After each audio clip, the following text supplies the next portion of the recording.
Entonces, bueno, ahorita ya puse la grabación también. Gracias, David, por avisarme. Y ya veo que está en retorno de audio también.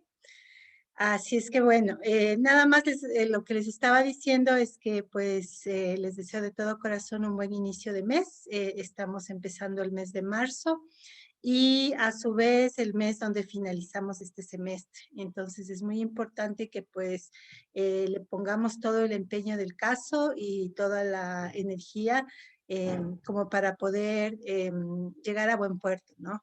Es mi deseo que todo el mundo se exonere, no solamente en mi materia, sino en todas, pero pues cada quien tiene sus propias circunstancias y pues con quienes sea necesario tendremos que trabajar en este mes, incluso hasta supletorio. Sin embargo, yo aspiraría, insisto, en que la mayoría de ustedes más bien logre exonerarse. Por eso hoy les he pasado las notas también para que sepan cómo están actualmente en sus notas y hacerles notar que ya solamente nos quedan muy poquitos elementos de calificación. Entonces se los voy a mostrar en la matriz justo que les compartí, como eh, para que todos estemos al tanto, ¿no? Si no se viera, por favor, igual me avisan, aunque según yo, está acá la matriz de notas, entonces hacerles notar que las que están con color, las actividades que están con color amarillo, son aquellas que están pendientes, ¿no? En el tema de tareas, como ustedes recordarán, las tareas valen el 30% de su nota y apenas nos falta una sola tarea, nada más, que es los ejercicios seleccionados de la segunda parte del capítulo 4. Entonces, esta es la única nota que resta. Aquí está ya digamos, el cómputo sobre 3 de tus notas al momento. Y sí me gustaría que aquellos de ustedes que no han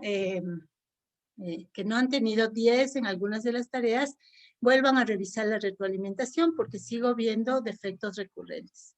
Recuerden que la mentalidad que nosotros queremos tener en nuestra vida y en nuestra profesión es la mentalidad de mejoramiento continuo. El mejoramiento continuo pasa del hecho de ir minimizando el retrabajo y de ir enfocándote mejor para evitar los errores en primer lugar. Y una vez que cometes errores, estar pendiente de cuáles fueron, por qué se cometieron y destruir las causas raíz para que no vuelva a pasar.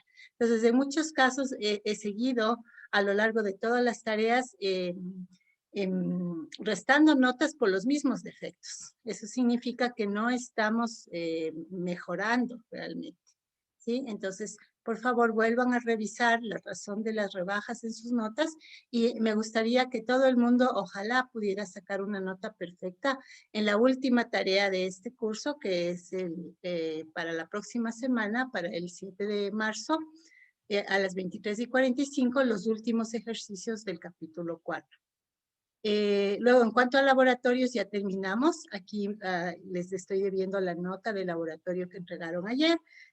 Apenas tenga esa nota, yo les vuelvo a pasar esta matriz actualizada para que ustedes ya sepan cuál es su nota del 20% de laboratorios. Luego, el examen está planificado para el 10 de marzo, es decir, en 15 días, pero en día miércoles. Entonces, la próxima semana, que es nuestra última clase teórica, la última clase de contenidos más bien, conversaremos un poco sobre el examen, qué temáticas deberían ustedes focalizar más su estudio y cómo va a ser el examen en general, ¿no?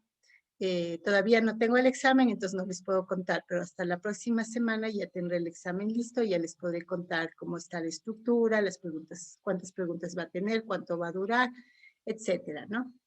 Y la parte más importante de esta última fase de nuestro curso es la terminación del proyecto. El proyecto es un 20% de la nota. Actualmente tenemos 2 notas, incluyendo el avance de esta semana, entonces vamos a revisar eso hoy. De hecho, eso es lo primero que vamos a hacer después de ver esta parte de las actividades, es revisar en cada equipo, de cada equipo, sí, su matriz y cómo está y qué es lo que necesitamos hacer para la entrega del informe final, que es de hoy en 8, ¿no? El 8 de marzo, esto es hasta el día lunes próximo, pueden entregarlo incluso hasta las 23:45, pero son 8 días que tenemos para entregar ese informe final que incluye la matriz completa, ¿no? Y luego tendremos una semana más hasta el 15 de marzo para preparar la exposición. De eso hablaremos la próxima semana. En cuanto a notas extras, hoy día vamos a definir un trabajo opcional, es decir, un trabajo que puedes o no hacerlo, pero aquellos que lo hagan bien tendrán la posibilidad de tener décimas extras sobre la nota del segundo bimestre. Aquellos de ustedes que estén pensando que con las justas podrían estarse exonerando, les recomiendo hacer este pequeño trabajo, no va a ser un trabajo muy extenso, porque así aquellas 2 o 3 décimas que tal vez te pudieran estar haciendo la diferencia entre supletorio y exoneración, podamos nosotros, digámoslo así, sacarlo o compensarlo con este trabajo extra opcional. Y eso es básicamente lo que tenemos, por lo tanto, apenas 2 actividades más grupales en el proyecto, una tarea más de ejercicios de libro y el examen. Y con eso cerramos, digamos, lo que sería la parte de evaluación o de calificaciones de este curso. Entonces, les voy a mostrar ahora cómo está el aula virtual. Déjenme volverme a entrar.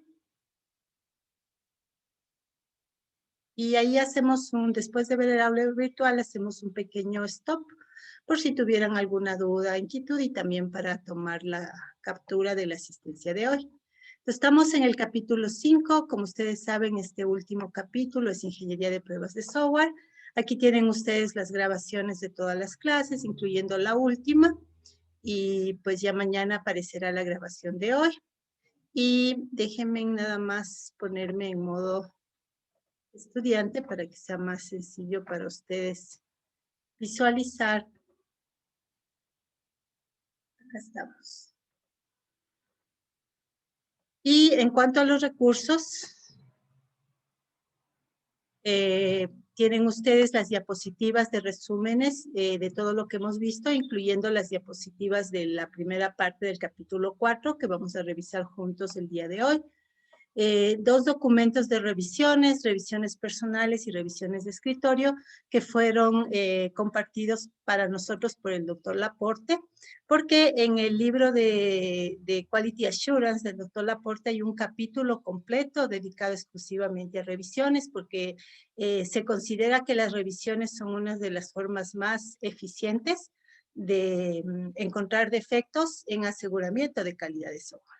¿Sí? Porque las pruebas que nosotros estamos acostumbrados, por lo general, encuentran defectos en control de calidad de software, es decir, a posteriori. En cambio, las revisiones nos permiten encontrar los defectos lo más pronto posible. Entonces, vamos a hacer hoy día también la revisión de la resolución del trabajo de revisiones que hicimos la clase pasada para que todo el mundo esté claro de cuál era la resolución más adecuada, ¿no? En cuanto a normas, para referencia de ustedes, la norma 1028 sobre revisiones, que hablamos la clase pasada, una norma nueva que aparece esta semana, la norma 829, que como ustedes leyeron en esta primera parte del capítulo 4, es la norma de la IEEE donde se explica cómo se deben documentar las pruebas de software, cómo se debe documentar, por ejemplo, un caso de prueba. La resolución de las revisiones, que ya la vamos a abrir juntos, ¿no? Y las plantillas que necesitan ustedes para hacer el proyecto. También vamos a abrir hoy día la plantilla del informe final para un poco revisar cómo debe venir, qué nomás debe contener ese informe. Y en cuanto a tareas, como ya les adelanté, la última tarea está ya disponible. Es la lectura de las secciones 4.4, 4.5 y 4.6 del libro de Black y Rueda, y la resolución de este pequeño grupo de ejercicios.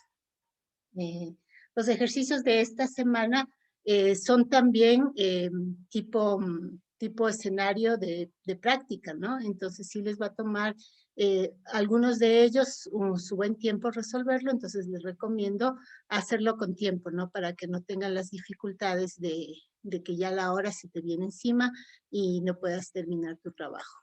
Como les dije, esta es la última tarea de este curso y por lo tanto yo aspiro a que sea la mejor tarea que hayas podido entregar y que te superes a ti mismo. Y eso básicamente, lo demás es lo que ya habíamos revisado, la entrega del informe final del proyecto y la exposición del proyecto. Entonces voy a empezar por justamente la tarea de informe final. Las especificaciones son muy sencillas. Hay que elaborar el informe final del proyecto en base a la plantilla y anexar la matriz ISO 25000 completa. Entonces, como son dos documentos, lo que puedes hacer es zipearlos y subirlos como un archivo comprimido, eso sería una opción. O la otra opción, que es la que a mí más me gusta, es que en la sección de anexos de tu informe coloques un URL y en ese URL yo me pueda descargar la versión final de la matriz y pueda subir entonces el informe como un PDF. Eso sería preferible para que Turing no nos dé problemas. Y como siempre, solamente el coordinador del archivo debe subir el informe con este nombre. El informe se llama así, es un PDF, y la matriz se llama así. Entonces, voy a abrir la plantilla del informe para indicarles a ustedes las secciones que tiene esta plantilla, si es que aún no lo han visto, o si ya la han visto y tienen preguntas, pues ahorita después de que revisemos la podemos responder sus dudas. Me está diciendo que mi Windows va a terminar el 22 de marzo. Eso es el tema del Office de la Poli. Sería triste que nos dejen sin el Office, pero bueno. Entonces, la plantilla tiene una carátula donde ustedes tienen que solamente cambiar el nombre de su producto como tal, el producto de gentrificación o el producto del olivar o como se llame tu producto, ¿no? Y aquí en la parte de evaluadores poner su nombre como equipo, su logo de equipo y los nombres de todos ustedes y la fecha de entrega. Entonces, hasta ahí, pues nada del otro mundo. Luego, la primera sección es un resumen ejecutivo entre 100 y 300 palabras, que sería donde tú pones, donde ustedes ponen de una manera muy, muy sucinta, máximo en 300 palabras, que esto es aproximadamente media página, de qué se trata el proyecto. Desde cuál es el producto hasta cuál fue el alcance de la evaluación, y cuáles fueron los resultados más importantes que se encontraron y cuáles son las principales sugerencias de mejora que se dan a los dueños del producto. Es decir, en otras palabras, en esta sección 1, tú pones un resumen de lo mejor, de lo más importante de cada una de las otras secciones. ¿Sí? Entonces, les recomiendo hacer el resumen al final, después de que ya tengan las secciones de donde van a resumir. La sección número 2, descripción del producto de software. Haz cuenta que la persona que va a leer este informe no sabe nada de tu proyecto y por lo tanto lo primero es contarle de qué se trata el producto. Entonces, asimismo, máximo 300 palabras, se puede incluir capturas de algunas interfaces, una o varias del producto que ustedes consideren que son como las que más ilustran de qué se trata el producto, incluir un resumen general de las funcionalidades que el producto tiene, basado en el listado de requerimientos que ustedes sacaron del producto. Entonces, aquí lo importante es dar una rápida visión a la persona que está leyendo este informe de qué se trata el producto que ustedes van a evaluar. Tercero, el alcance de la evaluación. Aquí es importante que se incluyan 3 cosas. Las características que evaluaron, dentro de cada característica las subcaracterísticas que evaluaron y dentro de cada subcaracterística las métricas que midieron. ¿Sí? Y estas métricas deben incluir las fórmulas. Entonces, es en esta sección 3 donde va como quien dice la teoría de la ISO 25000. Pero solamente de aquellas partes que ustedes aplicaron, es decir, lo que está en colores en la matriz Excel, ¿no? Entonces, aquí, de esta manera, en esta sección, el lector, una vez que termina de revisar la sección 3, ya sabe exactamente qué nomás abarcó tu evaluación. Entonces, esta sección ya no tiene límite de tamaño, entonces ahí pueden tener la libertad de aplicar todo lo que, o sea, de utilizar todo el espacio que necesiten. Entonces, hasta ahí, como quien dice, es los antecedentes del proyecto. Vamos a la sección 4, que es una de las más importantes, resultados de las mediciones y análisis. Pues como dice aquí, vamos a llenar algunas tablas que ya vienen prehechas para que todos tengamos un mismo estándar. Y al final de las tablas se debe explicar las herramientas automatizadas que se usaron, porque seguramente ustedes se apoyaron con más de una herramienta para ciertas métricas, y en los anexos se puede incluir evidencias de las mediciones realizadas. Por ejemplo, si en calidad de uso se hizo una encuestas a 10 usuarios, en anexo se puede incluir el URL donde está el formulario de la encuesta que se realizó, etcétera, ¿no? Entonces pueden ir los anexos directamente pegado contenidos o URLs de donde yo pueda descargar o visualizar las evidencias. Porque es importante que todo lo que tú pongas aquí como resultado esté respaldado, esté sustentado por alguna evidencia que permita, que te permita justificar las valoraciones que pusiste, ¿no? Entonces, son 3 tablas igualitas. La primera tabla, resumen de valoración, es de la calidad interna. Entonces va el nombre de la característica como agrupación, el nombre de la subcaracterística como agrupación y la 1, 2, 3 métricas, las que hayan sido que mediste, ¿no? Solo las que se midió. Y se copia de la matriz de Excel cuál fue la ponderación que cada una de estas métricas se tuvo, el porcentaje de importancia general de esa característica y la valoración cuantitativa de esa característica. Y así por todas las características que hayan ustedes escogido en calidad interna. Entonces, de la calidad externa es exactamente la misma tabla. Ya vamos a abrir las matrices para revisar qué columnas de la matriz son las que vienen acá, pero son las columnas que se llaman igualito, ¿no?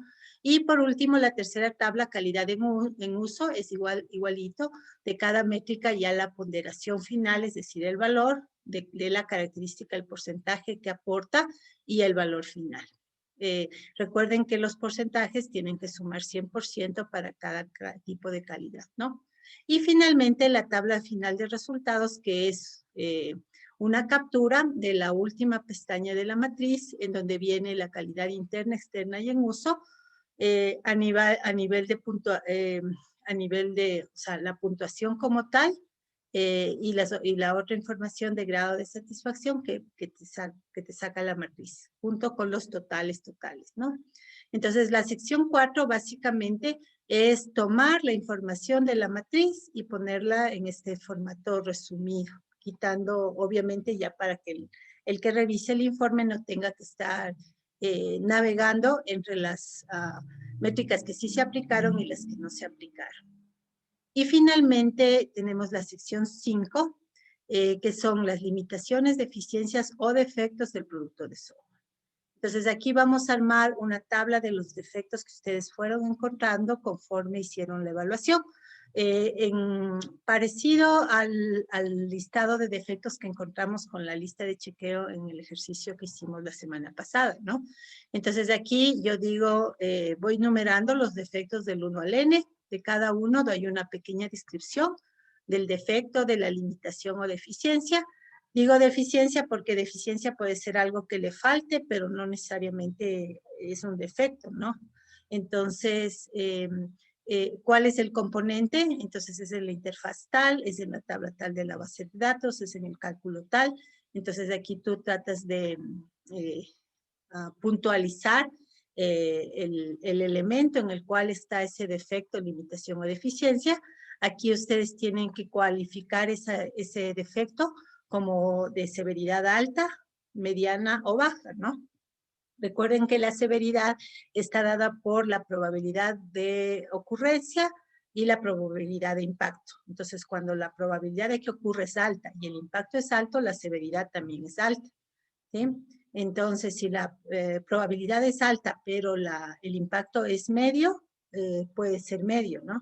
Igual si la probabilidad es alta, pero la severidad es media, o al revés, es medio. Y si ambas son bajas, pues es baja. Entonces, para cada uno tienen que pensar la probabilidad del impacto y según eso va la severidad. La descripción del fallo potencial. Si este defecto se manifiesta a momento de producción, ¿cuál va a ser las consecuencias? Eso va básicamente en descripción del fallo. Y en esta columna, la persona o personas que aportaron con ese defecto. Un poco la idea es yo poder ver el trabajo en equipo, ¿no? Y poder saber que el estudiante X aportó con 10 defectos, el estudiante Y con 5 defectos. Si hay defectos que encontraron más de uno de ustedes, como nos pasó en la revisión, pues se ponen los nombres de todas las personas que se dieron cuenta de ese defecto, ¿no? Entonces, esta tabla de defectos va a ser muy importante para los depuradores, porque se entiende que con esa información ellos van a trabajar el producto para eliminar todos esos defectos. La sección 6 es realmente la más importante de todas, las recomendaciones de mejora. Entonces, aquí ustedes van a listar en orden de prioridad las mejoras de calidad que ustedes consideran que debe ser realizado en el producto, desde la más urgente en adelante, ¿no? ¿Cuántas? Todas las que ustedes consideren, ¿sí? Y esta será, por aquí será por donde empieza el dueño del producto a trabajar la siguiente versión de su producto con todas las sugerencias que nosotros hemos sacado del resultado de la evaluación. Las conclusiones son 3 conclusiones ya desde la perspectiva del trabajo del proyecto. Ustedes pueden poner cosas que permitan hacer que los proyectos de futuros estudiantes vayan de mejor manera. Yo que sé, hubo muy poco tiempo, no sé, faltó reuniones individuales con equipos, cualquier conclusión que permita un poco mejorar, digámoslo así, cómo hemos llevado el proyecto este semestre para futuros semestres. Referencias y triple y los anexos, links de descargas, el primero debería ser la descarga de la matriz de calidad totalmente llena, y luego los links de las evidencias, todas las evidencias que ustedes tengan, ¿no? Entonces, un anexo por link, indicando obviamente qué voy a encontrar en ese link. Tantos anexos como necesiten para ir presentando las evidencias de las mediciones. Entonces, hasta ahí voy a hacer un alto para escucharles a ustedes si tienen alguna duda con respecto a todo lo que he dicho hasta ahora, especialmente con respecto al contenido del informe. Y si no hay problema, pues de una vez aprovechemos para tomar la lista de hoy y me ayudan con su lista. Sí, yo tengo una pregunta, perdón. Alguien está hablando, pero casi no escucho. Yo, Inge, perdón. Ok, Sí. ahora sí ya te escucho. Perdón. Dime. Yo tengo una pregunta. Claro. En el punto. Ya. En la tabla de defectos encontrados, respecto a lo que vamos a poner en severidad, alta, media, baja, eso es respecto a nuestro análisis, ¿verdad? Desde nuestro punto de vista. Claro, todo lo que va en el informe es desde el punto de vista técnico de ustedes. Entonces, esa ya es una valoración cualitativa que ustedes como revisores están haciendo. Entonces, esa no va sustentada por mediciones, es específicamente cualitativa. No sé si eso responde a tu pregunta. Sí, Inge, de eso, ahí ya me queda más claro. Ok, Ya, gracias. entonces, de nada. Entonces, ahora vamos a revisar uno por uno. Nos va a tomar un poquito de tiempo, pero es importante, equipo por equipo, las matrices, porque me interesa que cada equipo esté claro del trabajo que necesitan hacer primero, que es acabar de llenar la matriz. Porque si la matriz llena, obviamente no vas a tener que poner en el informe, ¿no? Porque desde la sección en donde se presentan los resultados de la matriz en adelante, todo depende de lo que venga como insumo desde la matriz de Excel, ¿no? Entonces, vamos a revisar equipo por equipo. El coordinador recibió ya la retroalimentación. Pero de todas maneras vamos a ver ahora. Entonces, voy a ir en el orden que están aquí en mi directorio, ¿no? Entonces, este es el equipo que está trabajando con Oresal Imagination. Entonces, aquí, más bien dicho, ya sé qué voy a hacer. Para hacer un poco más rápido, vamos a trabajar con este que ustedes recibieron todos además. Entonces, puedes abrirlo en tu propia estación de trabajo. En el mismo archivo Excel, donde están las notas individuales, está también pestañas por cada equipo. ¿De acuerdo? Entonces voy a trabajar con el que abrí ahorita la matriz porque acá tengo un resumen y eso va a ser un poco más sencillo. Entonces, del equipo de World Head, de la horda de lobos, me gustaría, si está aquí David Arciniega, conversar contigo sobre el proyecto. ¿Estás por aquí, David?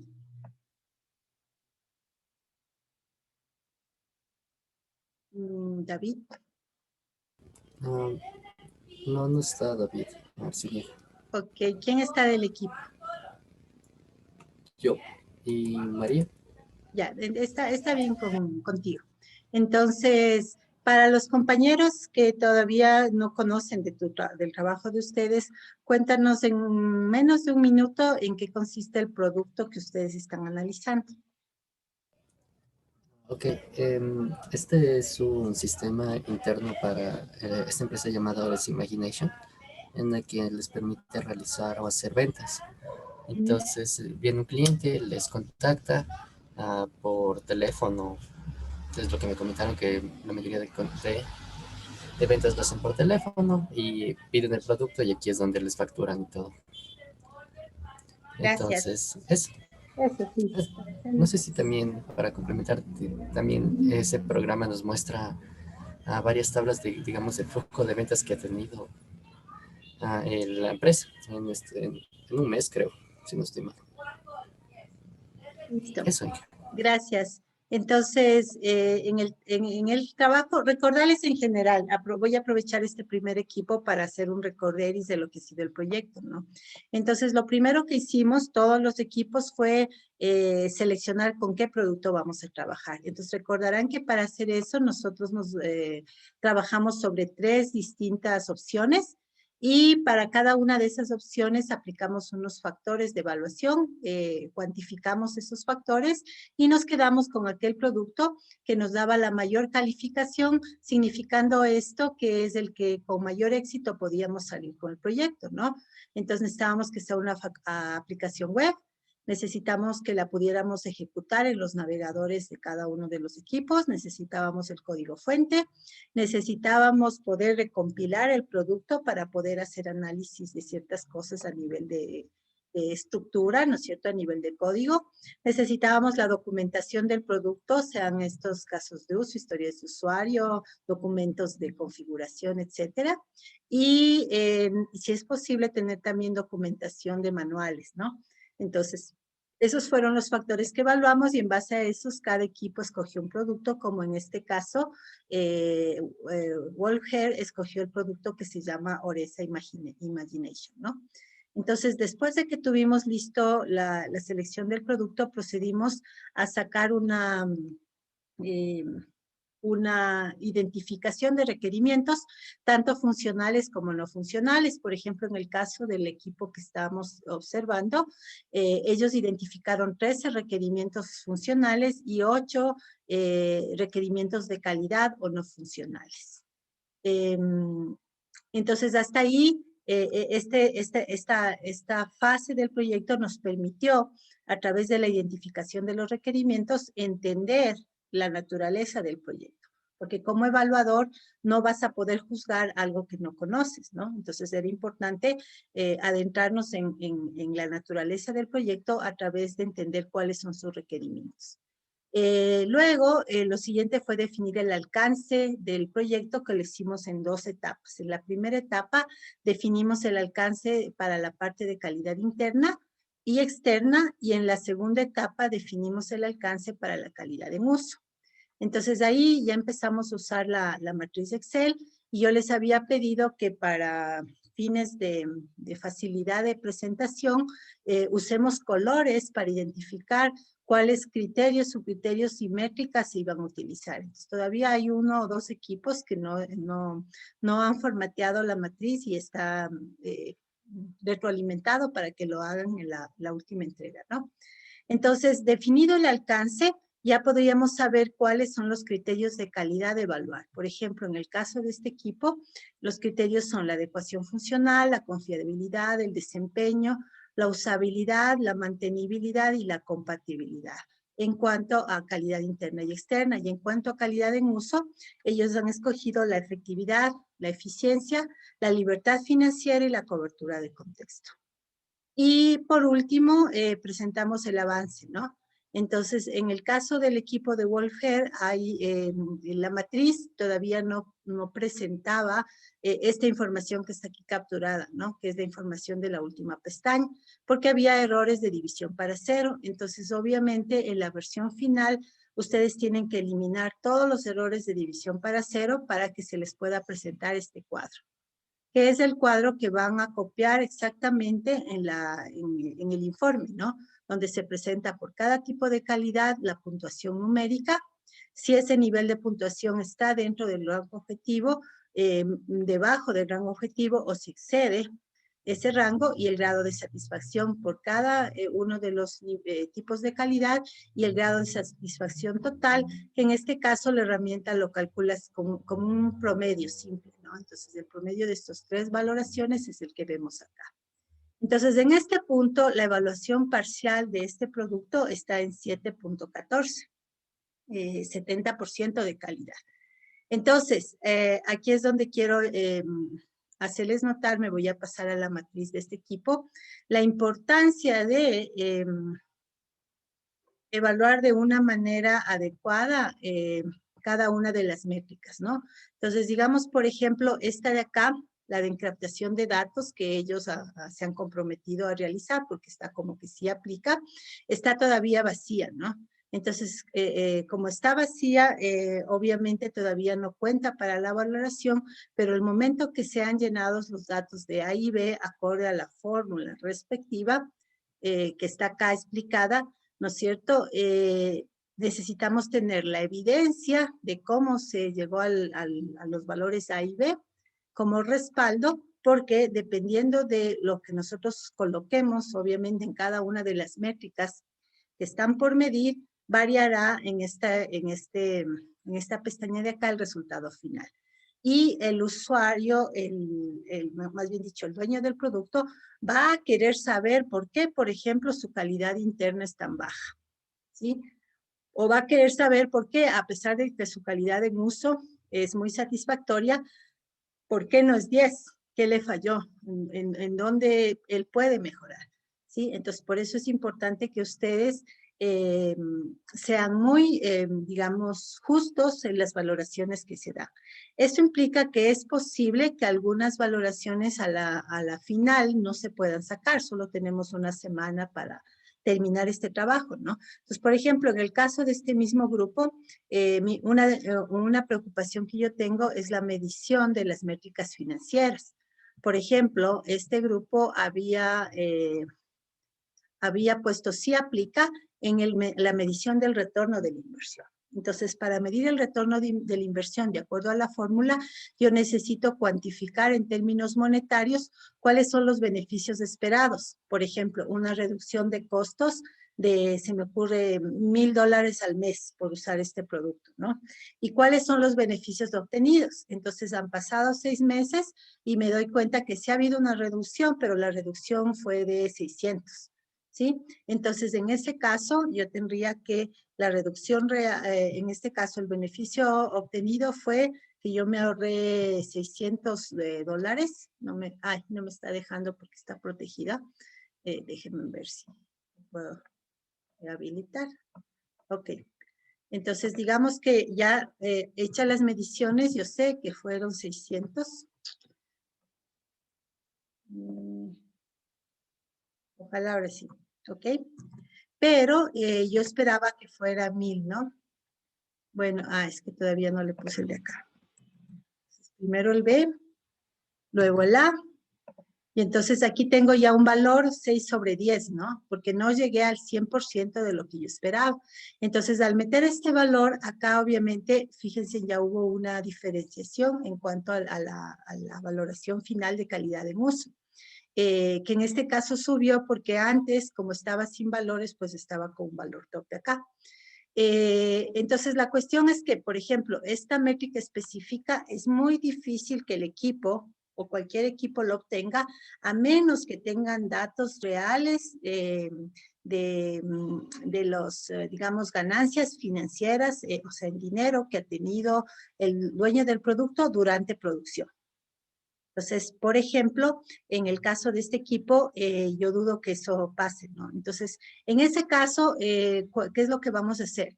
Bajo ningún concepto nos vamos a inventar valores, como yo acabo de hacer, ¿sí? Solo lo hice por términos, por cuestiones de ejemplo, ¿no? Asumiendo que estos no fueran inventados sino reales, pero en la realidad, como no vamos a poder, no debemos inventarnos valores, eso no es ético, lo que van a hacer ustedes en aquellas métricas que en esta semana se les vuelva imposible lograr medir de una manera justa y real, pues es quitarlas, ¿no? Entonces les vamos a poner como no, y luego les vamos a cambiar un color, les vamos a dejar con un color rojo, que significa que esta métrica estuvo planificada, pero no se pudo ejecutar.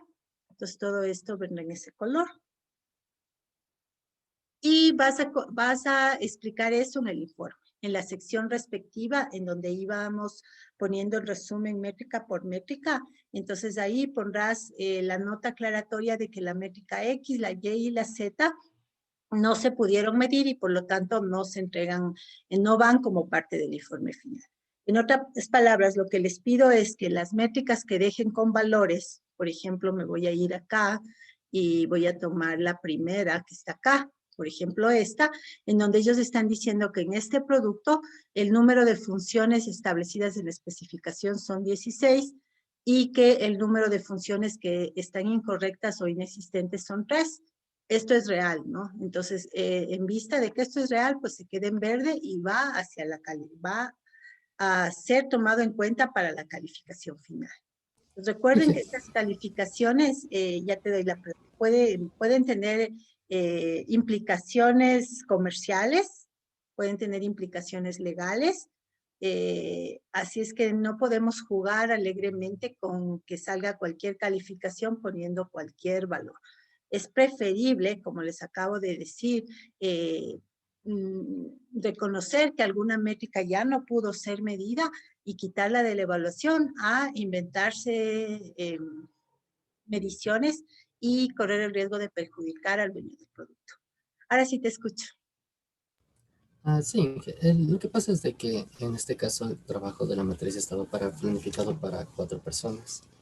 Entonces, digamos, 2 hemos ya hecho nuestra parte, entonces esa parte de ahí era de compañeros que todavía no trabajan. Entonces, digamos, en todo caso, se podría disminuir la cantidad de las mediciones que se podría hacer para el número de personas que están trabajando actualmente. Sí, la respuesta es sí, y de eso justamente se trata, porque no, hay al menos 2 equipos, incluso 3 que se han visto disminuidos en 1, 2 personas, ¿no?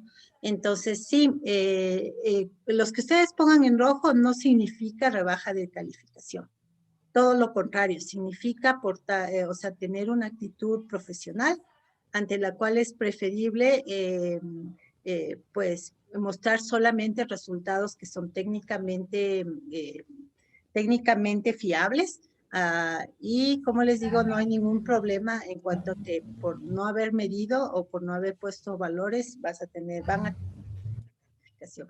Entonces, los equipos son autoorganizados, ustedes decidan cuáles de las que estaban originalmente planificadas salen de la ejecución y le ponen el no. Y no hay ningún problema. Prefiero que sean pocas métricas realmente bien medidas que muchísimas métricas medidas a medias o con valores irreales. Porque en realidad de lo que se trata es de tratar de hacer el trabajo lo más digamos, cercano a la realidad posible. Entonces, la respuesta para ti, para todos en general, es no hay problema.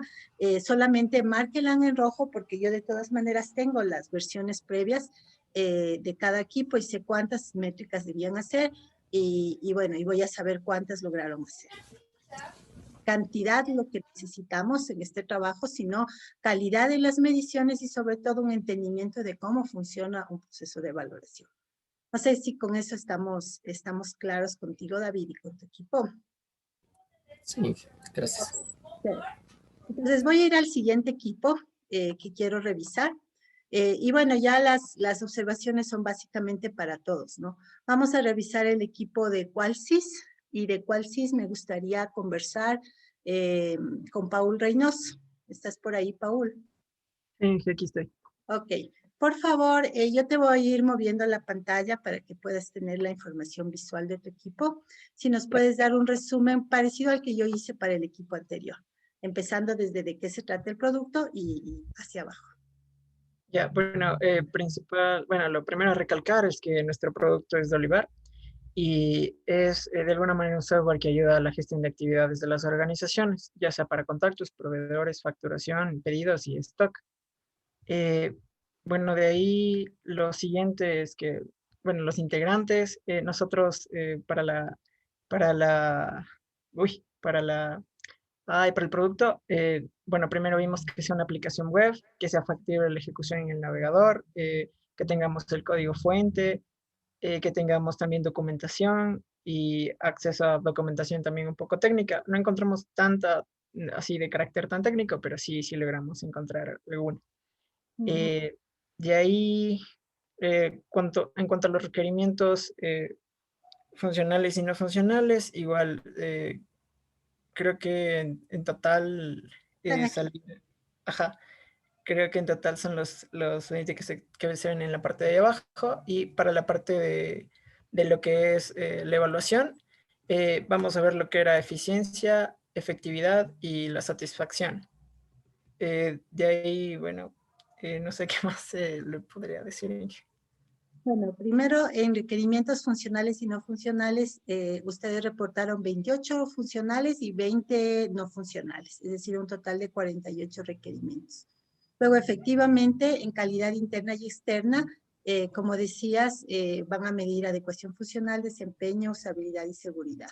Me faltaría que resumas cuáles son los criterios de la calidad en uso y cuál es la evaluación parcial del producto al momento, que es esta.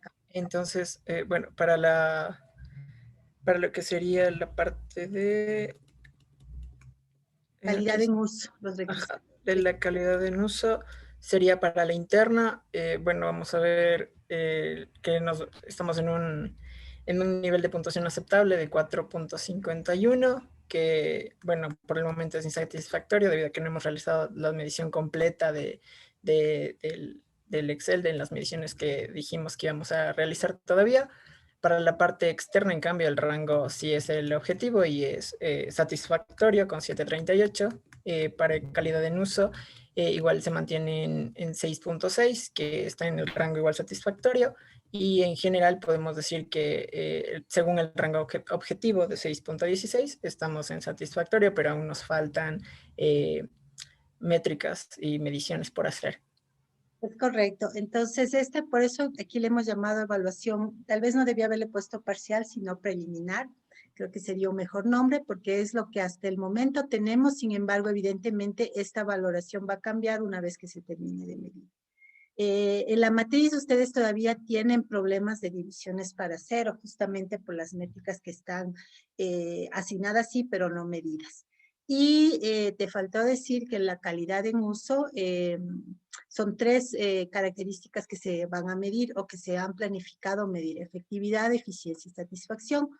Noten nuevamente la diferencia entre lo que se planificó evaluar y lo que hasta la próxima semana vamos a lograr como ejecución de la evaluación. Por definición, un plan es una expectativa y la ejecución es una realidad, ¿no? Y como sabemos, incluso en los memes, siempre la realidad es distinta de la expectativa, entonces yo no espero una perfección en cuanto a que 100% de lo planificado se logre ejecutar, pero sí espero un gran nivel de exactitud en lo que sí se logre ejecutar, es decir, en las mediciones que sí se logren hacer.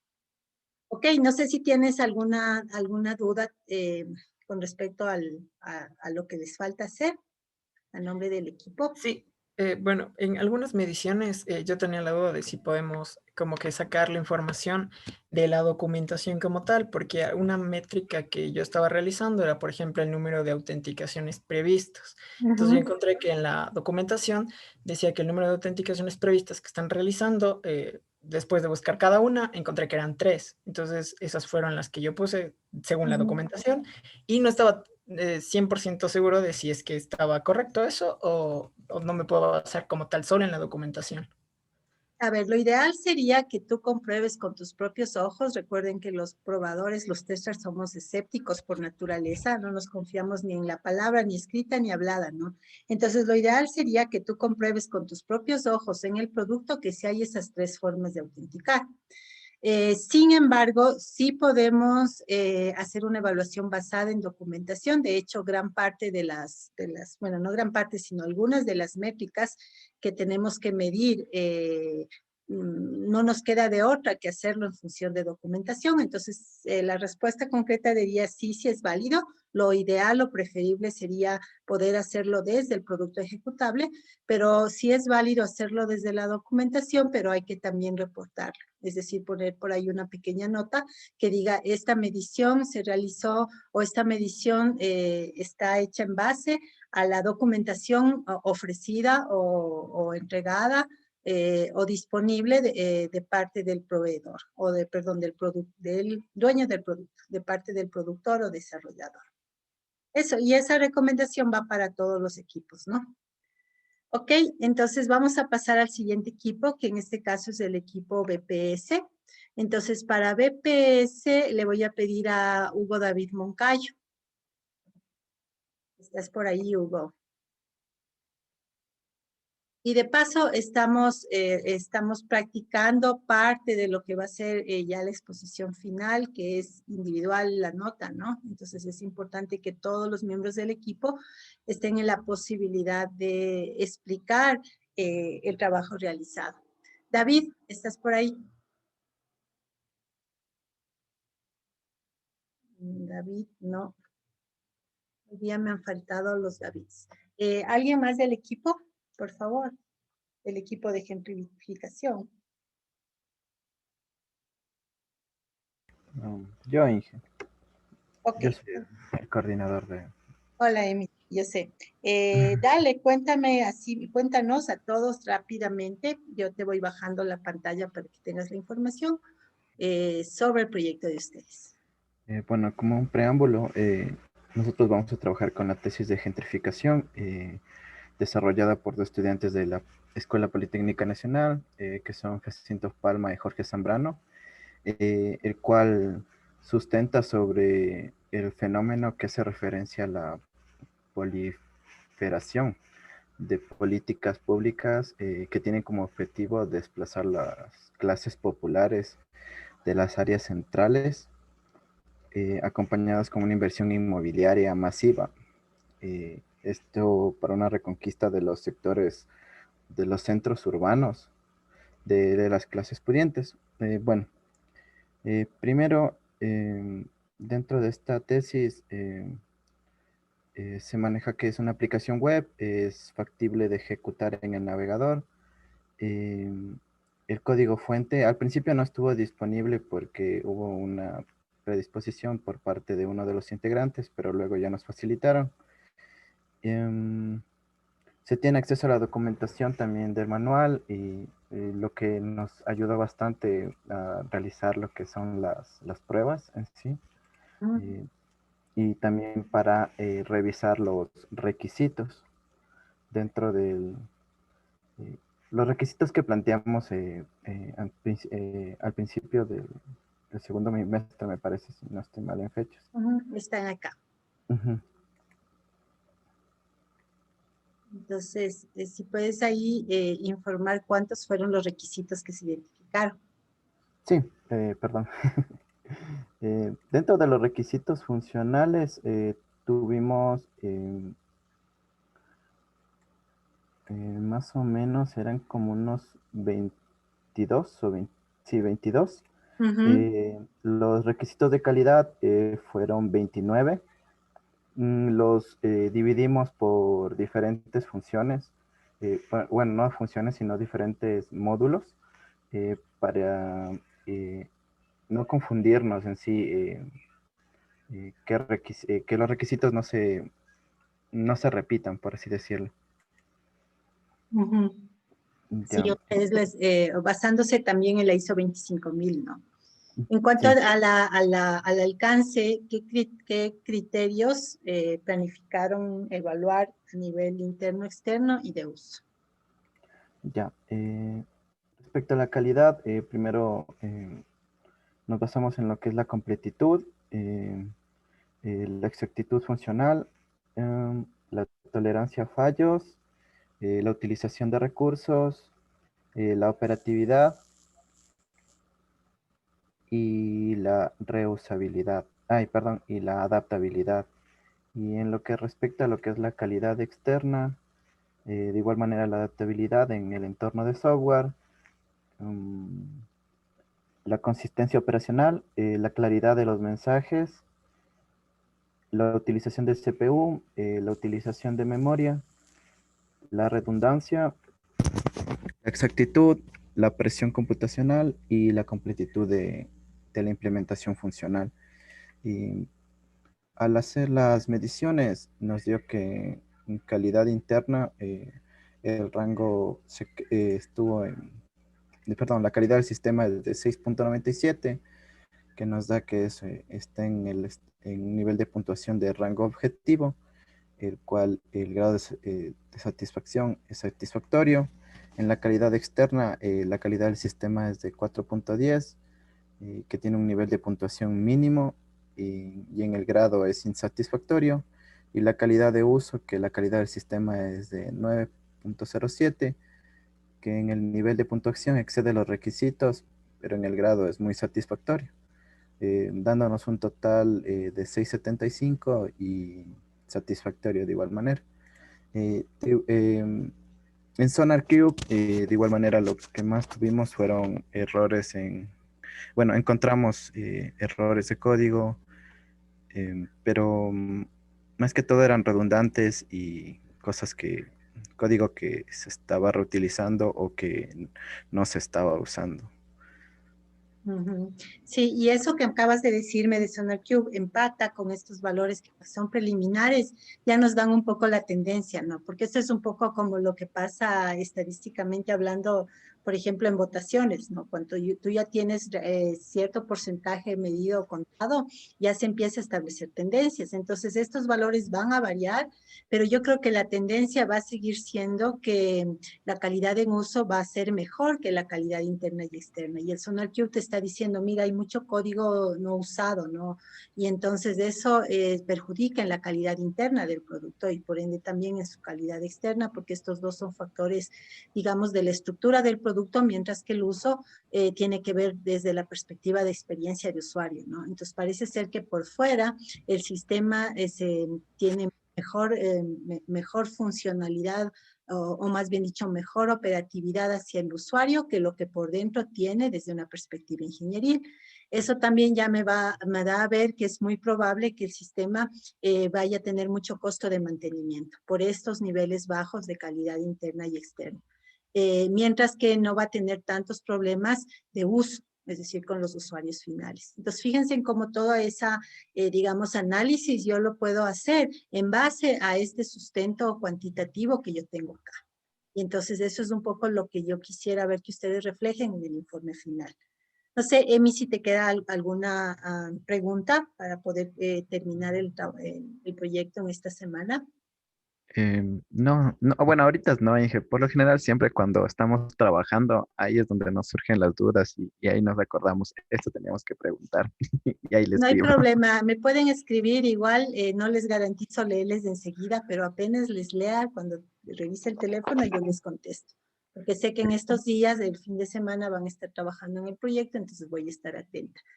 En cuanto a al defecto de la matriz, todavía necesitamos acabar de colorear. Recuerden en verde los que planificados y ejecutados, y en rojo los que se planificó pero no se logró ejecutar. Entonces hay que usar ese código de colores para ayudar a la visibilización, a la explicabilidad del documento como tal. Vamos a avanzar al producto de la SICTE hecho por el equipo La Horda.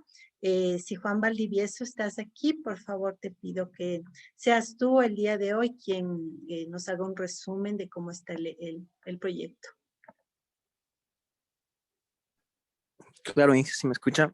Sí, sí, te escuchamos aquí, claro. Entonces te pongo aquí en pantalla para que tú puedas comentar.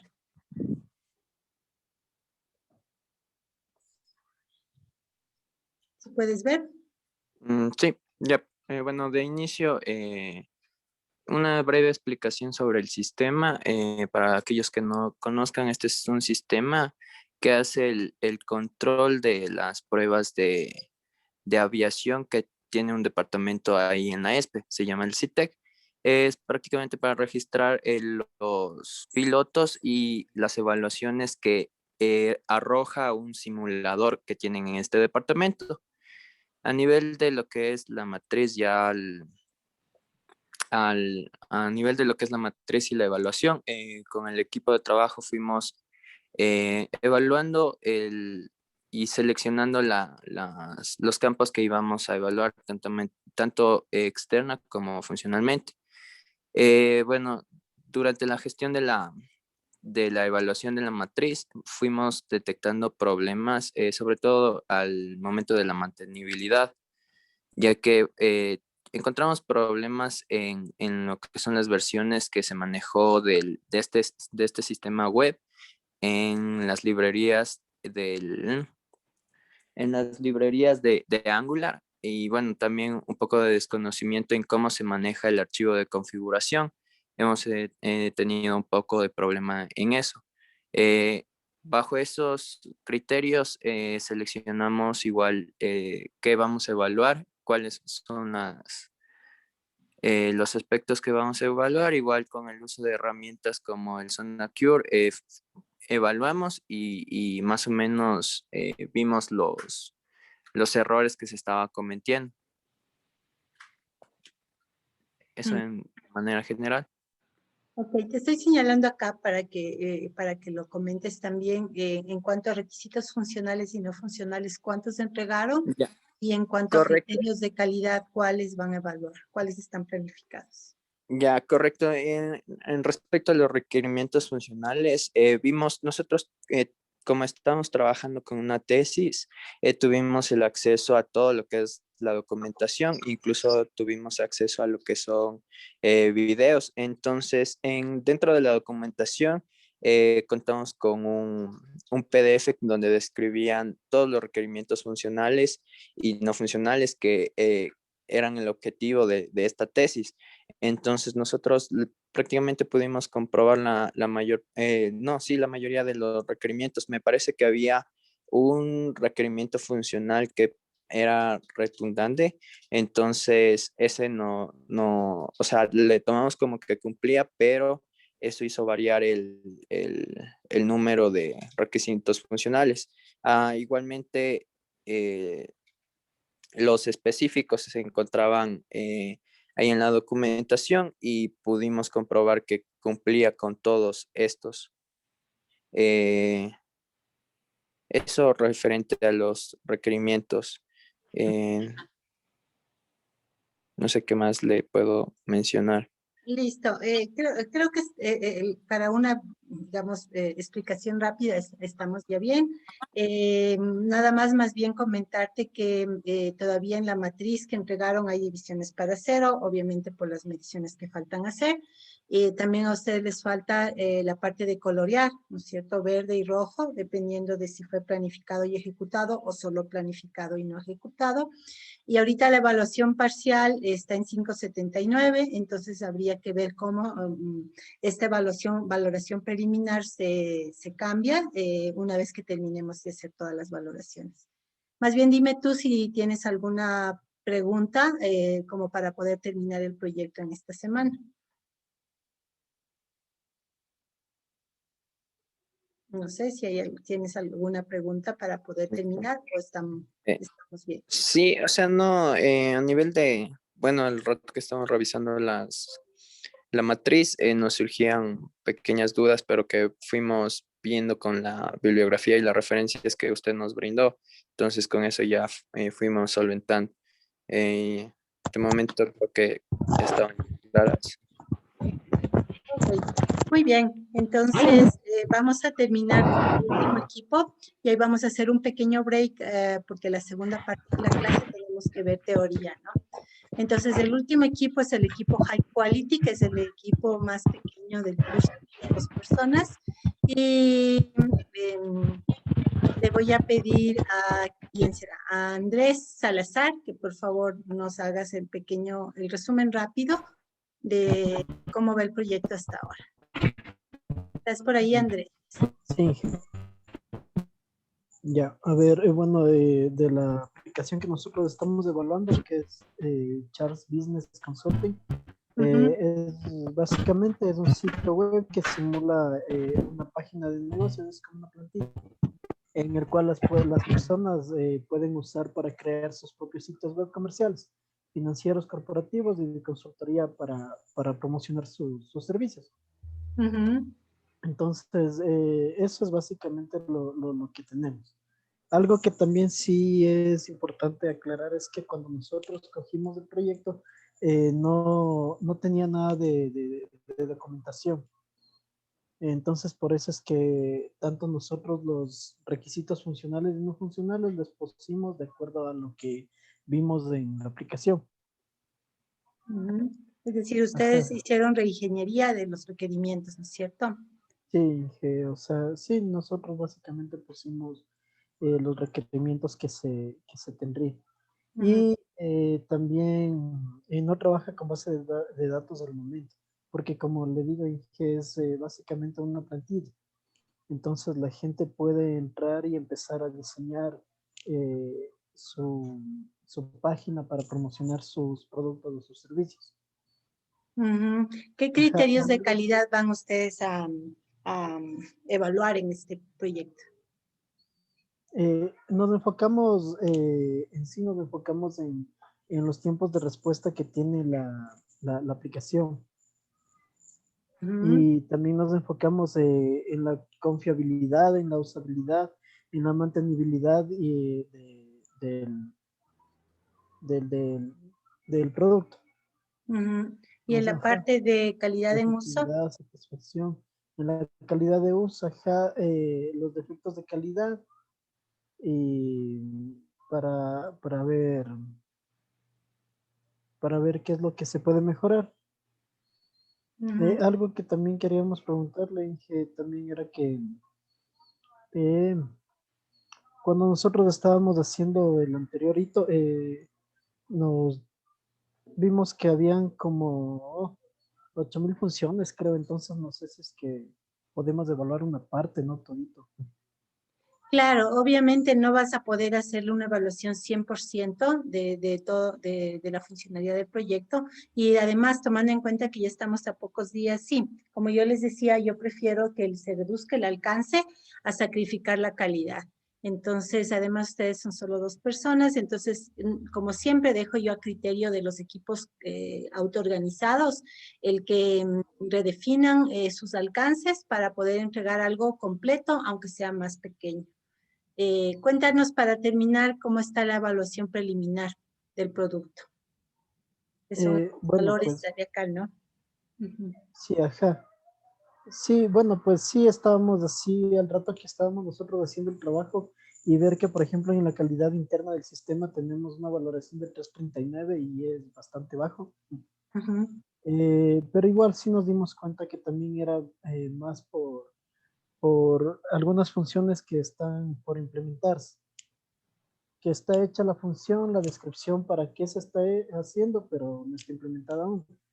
Entonces, por eso es más. Y también algo bueno que también vimos igual en el proyecto que estábamos siguiendo, no tenemos documentación, pero el código está comentado todo. ujú. Entonces, por ese lado también igual la falta de documentación se compensa un poco. Perfecto. Ajá. Entonces, mi comentario con respecto a la última entrega de avance es que ustedes tienen problemas en el Excel, en la parte del formato. No sé por qué se les desconfiguró.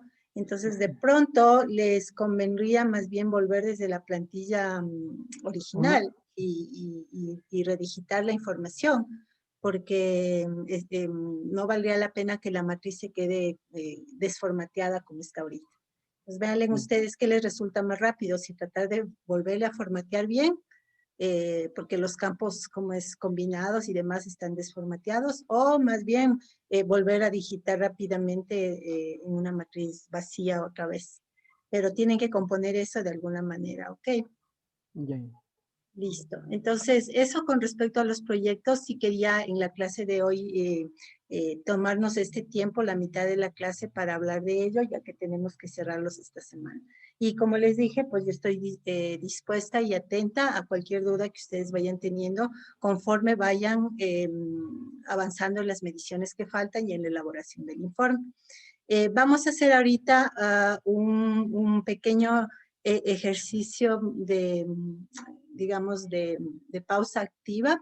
Entonces, lo que les voy a pedir, el día está frío y tal vez muchos hemos pasado muchas horas ya sentados, les voy a pedir que se tomen 2 minutos para levantarse y caminar, aunque sea alrededor de tu propio escritorio o en tu propio cuarto, donde sea, y si es posible que alcances hasta una ventana, una puerta, que trates de respirar un rato aire fresco o el viento, ¿ya? Entonces nos vamos todos a hacer eso por 2 minutos y a la vuelta vamos a revisar la parte de teoría que nos corresponde hoy. Entonces nos vemos en 2 minutitos. Vayan y caminen un ratito.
Ok, ya estoy de vuelta, espero que ustedes también y que hayan podido estirarse aunque sea un ratito. Es importante, ahora que entramos en el mes de recta final, que ustedes sean más conscientes todavía del descanso, de la alimentación y de no estar tan sedentarios. Yo sé que es difícil con tanta, digamos, con tantos pendientes que se tiene, pero hay que hacer un esfuerzo por no saltarse las comidas, por comer a tiempo, por dormir lo mínimo necesario. Entonces, bueno, voy ahora a compartirles unas diapositivas que les mostré en el aula que tienen que ver con la resolución del trabajo de revisión que hicimos en la clase pasada. Para mí es bien importante hacer esta revisión y ver algunos detalles adicionales del tema de revisiones, porque como sabemos, las revisiones son una de las formas más efectivas de encontrar defectos en un producto de software. Entonces voy a abrirla acá en mi versión local en PowerPoint para poder ir haciendo algunas señales conforme vamos trabajando, ¿no? Entonces, si no se pudiera visualizar, me avisan. Ahorita debería estar en pantalla la carátula de estas diapositivas de revisión de bases de datos, que como ustedes recordarán, consistía en dado este objeto de prueba, y recuerden que los objetos de prueba pueden ser cualquier elemento que es parte del producto de software, ¿no? En este caso, el objeto de prueba que se propuso fue un modelo de base de datos, que es el que está en pantalla, ¿no? Un modelo bastante pequeño, y tomando en cuenta que teníamos poco tiempo para hacer no solamente la revisión, sino también inclusive llegar a hacer la depuración o corrección de los defectos encontrados. Entonces, ustedes recibieron el objeto de prueba y recibieron también una lista de chequeo. Entonces, en cuanto a la lista de chequeo, he destacado aquí aquellos elementos de la lista de chequeo donde, bueno, hubo muchos elementos que todos los equipos encontraron defectos, ¿no? Como por ejemplo que faltaba FK en las claves foráneas, que faltaba poner después de las claves primarias las claves foráneas, etcétera, ¿no? Pero aquí en pantalla les he puesto aquellos en los que más dificultades tuvimos entre todos los equipos para encontrar, ¿no? Por ejemplo, acá en esta pregunta, ¿no? En donde hay una regla de buenas prácticas de base de datos que dice que todos los elementos, tablas, campos y relaciones deben ser escritas en singular. Y entonces todos ustedes encontraron a nivel de tablas, nombres de tablas que debían ser singular y estaban en plural, y eso la mayoría de ustedes lo corrigieron, pero solamente un equipo o dos encontraron este campo, que es un campo que también debía ser mejorado en cuanto al nombre, ¿no? Y donde el nombre, pues, está trabajando en plural, el tema de los litros de combustible que tiene el tanque del vehículo, ¿no? Esa era la idea de este campo. Luego, en cuanto a relaciones, es donde más les faltó encontrar defectos. Entonces, en la pregunta de las cardinalidades, no debía constar la relación entre avalados y coche, porque en realidad esa es una relación de tipo NN. Entonces, aquí sí que está bien que esté, pero acá no. Estos son capturas de algunos de los trabajos de ustedes. Y lo que les faltó a todos encontrar es la relación reservación. Bueno, no a todos. Hubo un equipo que sí notó este defecto, ¿no? La relación entre reservación entre reservación y coche es el problema. Sí, ya lo vamos a ver más adelante. Entonces, esta relación acá, se me está, de acá. ¿Sí? Entonces, aquí en la parte de 1N había que ver cómo está la cardinalidad entre la tabla coche y la tabla reservación. Luego, este error no sé por qué ningún equipo lo detectó, a pesar de que está clarísimo. La lista de chequeo decía, todas las entidades y relaciones están etiquetadas, Y el hecho es que ninguna, si ustedes se fijan en el objeto de prueba, ninguna de las relaciones está etiquetada, ¿no? Esta es una relación, no tiene etiqueta, ni esta, ninguna de las relaciones tiene etiquetas. Entonces, eso es un error fundamental porque una de las buenas prácticas de diseño de base de datos dice que todas las relaciones tienen que ser bautizadas, es decir, tienen que ser etiquetadas con algún verbo que implique la relación que existe. Por ejemplo, un garage tiene coches, o un coche es guardado en un garage, o una agencia realiza reservaciones, o visto del otro lado, una reservación debe ser realizada en una agencia, ¿sí? Entonces, esa explicación es la etiqueta que falta y de las que hablaban en esta lista de chequeo, ¿no? Entonces, vamos a ver las soluciones. Entonces, tenemos aquí en pantalla la solución que dio uno de los equipos. A este equipo le pasaron 3 cosas. Primero, en el caso de acá arriba, lo que tenemos es que no está bien, o sea, se trató de separar la relación N a N, pero no está bien hecha la corrección. Entonces, no, esta tabla avalados no debe existir, ya vamos a ver cuál debe ser la solución correcta, ¿no? Luego, como yo les decía, la relación que indica el objeto es una relación 1 a n de coches, es decir, una reserva puede ser hecha con n coches, en cuyo caso el código de reserva debe pasar acá como clave foránea, que sí está aquí, pero cosa extraña si ustedes se fijan en reservación también está como clave foránea coche. Es decir, que le estaría bajando de coche a reservación el número de coches, significando que en la reserva se tiene que indicar el coche, más no en el coche la reserva. Entonces aquí lo que hay es un problema de esta cardinalidad. Parecería ser que lo más lógico es que sea un coche puede ser usado en N reservas, ¿sí? Esa sería una opción.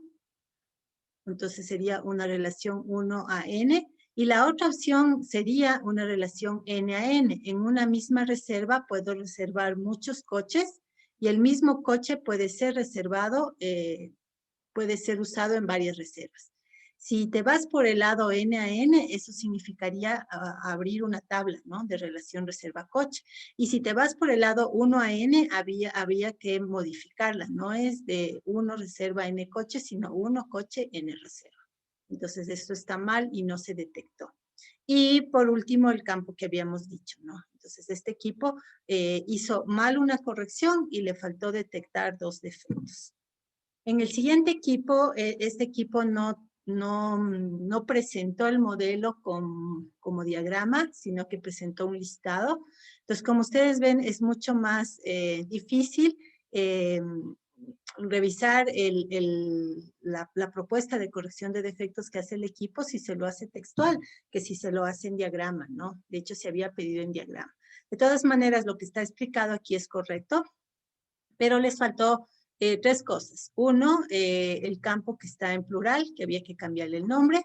Otro, etiquetar las relaciones. Nunca se habla aquí de etiquetar las relaciones. Y otra vez, la cardinalidad de reservación a coche. Entonces, en este equipo hubo 3 defectos no encontrados. En el siguiente equipo, nuevamente les faltó también, igual que a los otros, etiquetar las relaciones. Si ustedes se fijan aquí, todas las relaciones están mudas, no tienen ningún texto, ningún bautizo. Segundo, este equipo hace una propuesta interesante en cuanto a la relación de clientes avalados, ¿no? Este equipo decide resolverlo de la siguiente manera: crear un campo que se llama campo avalado y crear este campo de tipo booleano. Es decir, cliente avalado tendría aquí verdadero, cliente no avalado tendría aquí falso. Es una solución interesante. El problema es que pierdes información, porque si tú te vas al objeto original, la relación es de N a N, es decir, un cliente puede avalar a varios clientes y al revés, y todo cliente puede ser avalador de varios clientes. Entonces, esta es una relación N a N y además yo necesito saber, por ejemplo, que Sandra le avaló a Alex, por ejemplo, y Sandra también le avaló a David, por decir algo. Y luego que David avaló no sé, a Marco, por decir algo, y a Juan. Entonces yo necesito saber, necesito poder hacer que un cliente sea avalado por varios, que a su vez pueda ser avalador de varios, y necesito saber quién avala a quién y quién es avalado por quién.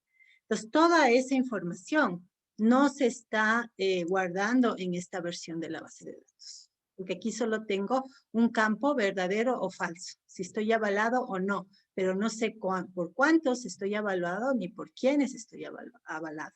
Y peor aún, yo no sé si yo he avalado a alguien o no, ¿sí? Entonces esta no es una solución correcta en el sentido de que no logra almacenar o modelar toda la información que existe en el escenario real, ¿sí? Entonces son básicamente esos tres problemas. Esta solución, se intenta una solución, pero no es una corrección completa. Faltan las etiquetas y etiquetar las relaciones, y esos son básicamente los problemas de esta solución presentada.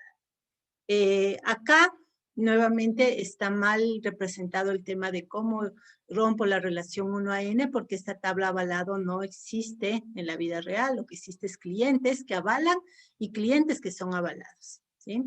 Ya vamos a regresar a eso en la solución. La relación nuevamente no es una reservación n coches, sino un coche puede ser usado en n reservaciones, o si no, si querías más complejo, una relación n a n reserva coches, en cuyo caso había que partir las relaciones, ¿no? Entonces, aquí está un defecto mal corregido y aquí está un defecto no detectado. Y en el de acá, faltó etiquetar las relaciones. En este caso, el modelador de base de datos, de hecho, ya me está avisando, oye, aquí tienes que ponerle nombres.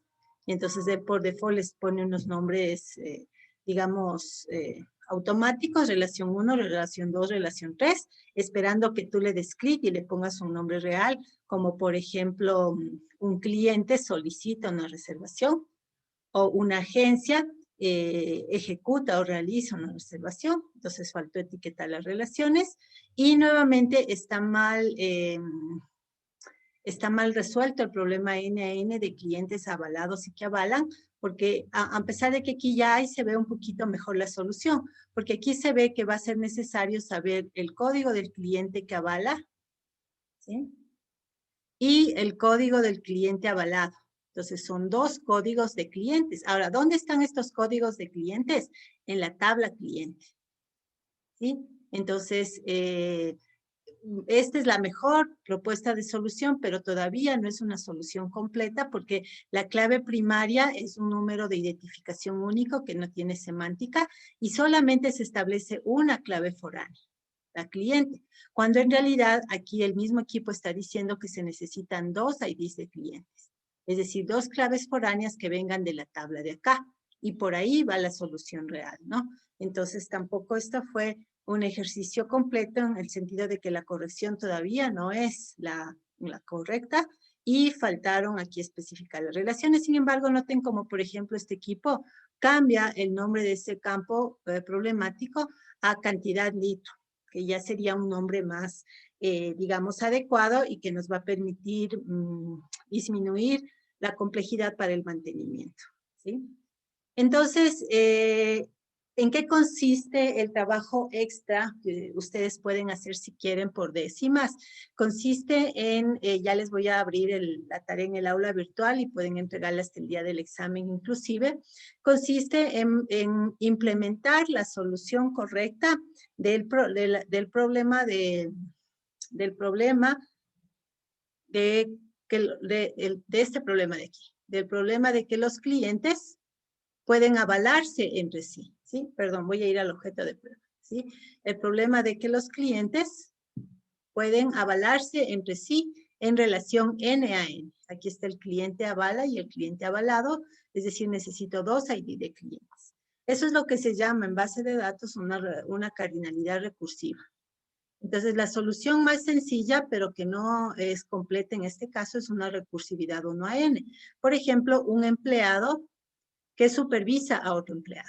Entonces, en la tabla empleados tengo aquí, por ejemplo, el ID del empleado, el nombre del empleado, todos los datos que quieras del empleado, y a su vez ese empleado supervisa a otros empleados, entonces nota cómo existe una relación recursiva de empleado hacia sí mismo en formato 1 a n, ¿sí?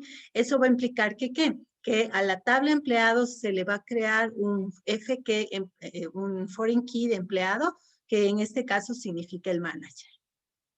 Entonces, de esta manera, si tú le reemplazas aquí por el nombre cliente y le reemplazas de aquí a la relación por la palabra avalar, tú puedes tener que un cliente avala a N clientes. Sin embargo, del otro sentido, vas a tener que un cliente solo puede ser avalado por un cliente, no por varios.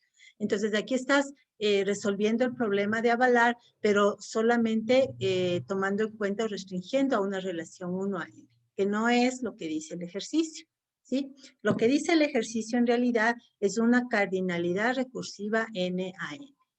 Entonces, esto visto desde diseño de base de datos significa que tú tienes aquí una persona y tienes más bien dicho la tabla persona y dentro de la tabla persona, pues como instancias van a haber muchas personas. Y entre esas personas se establece una relación N a N.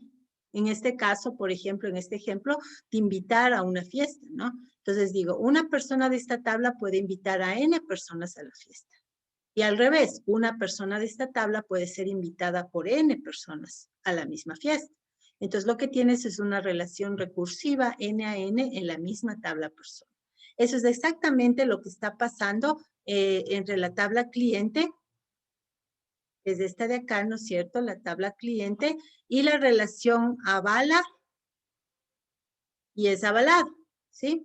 Porque un cliente puede avalar, perdón, a N clientes y a su vez un cliente puede ser avalado por N clientes. Entonces, el ejercicio consiste en implementar esta lógica para la tabla cliente avala y cliente es avalado, tomando en cuenta la recursividad de NN, pero implementarlo ya en una base de datos física y llenar algunos datos. ¿Sí? Entonces, ya les voy a poner las especificaciones en el aula, pero básicamente tendrás que entregar el modelo entidad-relación, es decir, como este, pero en la versión correcta, más una captura de ingreso de datos directamente desde el motor de base de datos, es decir, no hace falta dibujar la interfaz gráfica de meter datos, pero sí poder ver que el modelo me soporte la posibilidad de que la persona A avale a la persona X, Y y Z, a 3 personas, y que la persona X pueda avalar a las personas A, Y y Z. Es decir, la relación N a N, un cliente avala a muchos y cualquier cliente es avalado a su vez por muchos. Y todos entre todos pueden ser avaladores y avalados al mismo tiempo y todo eso tiene que ser posible de ser almacenado en la base de datos sabiendo no solamente cuántos avalan y son avalados, sino quiénes son los que son avalados y quiénes me avalan.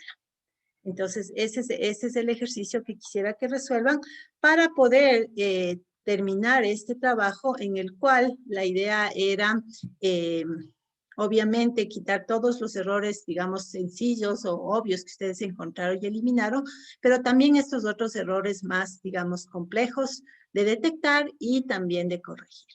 Entonces, eso con respecto al trabajo de revisiones y en el examen pues vendrá al menos una pregunta sobre esta técnica. No sé si tienen alguna duda con respecto a este